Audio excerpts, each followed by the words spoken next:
Hi, இன்றைக்கி என் பொண்ணு ரொம்ப நாளாக கேட்டிருந்தேன் நூடுல்ஸ் தாங்க செஞ்சு கொடுத்தேன். எப்படி செஞ்சேன் பார்த்துலாம் வாங்க. ஃபஸ்ட்டு நான் அதுக்கு 2 ப்ளைன் நூடுல்ஸ் எடுத்து வேக வச்சுக்கிறேன். கொஞ்சமாக ஆயில் சேர்த்தா ஒன்றோட ஒன்று ஒட்டாமல் வரும்னு சொல்லுவாங்க. அதுக்கப்புறமா நான் ஒரு பேனில் நல்லா ஆயில் ஹீட் ஆனதுமே கொஞ்சமாக வெங்காயம் சேர்த்து நல்லா வதக்கிக்கிறேன். நான் இன்றைக்கி வீட்டில் இருக்க வெஜிடபிள்ஸ் வச்சு தாங்க செஞ்சேன். கொஞ்சமாக இஞ்சி பூண்டு பேஸ்ட்டு சேர்த்து நல்லா வதக்கிட்டு நான் இன்றைக்கி கேரட், பீன்ஸ், கேப்சிகம் இது 3 தான் சேர்த்துருந்தேன். சேர்த்து நல்லா வதக்கி விட்டுட்டு கொஞ்சமாக தட்டு போட்டு மூடி வச்சிட்டோன்னா கொஞ்சம் நல்லா வெஜிடபிள்ஸ்லாம் நல்லா வெந்துடும். வெஜிடபிள் லைட்டாக வெந்ததுமே 1 spoon soya sauce, 1 spoon tomato ketchup சேர்த்துருக்கேன்.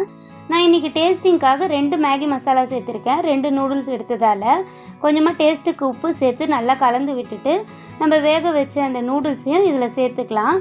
கொஞ்சமாக பெப்பர் பவுடர் சேர்த்துருக்கேன். சேர்த்து நல்லா இந்த கடையில் வர மாதிரி நானும் கலந்து விட்டு பார்த்தேன். ரொம்பவே சூப்பராக வந்திருந்தது. இதை அப்படியே என் பொண்ணுக்கிட்ட கொடுத்துருந்தேன். அவளுக்குமே ரொம்ப பிடிச்சிருந்தது. நீங்களும் டிஃப்ரெண்ட்டாக ட்ரை பண்ணணுன்னா இந்த மாதிரி ஒரு வாட்டி ட்ரை பண்ணி பாருங்கள். இந்த வீடியோ பிடிச்சிருந்தா மறக்காமல் லைக் பண்ணுங்கள், சப்ஸ்கிரைப் பண்ணுங்கள். பாய்.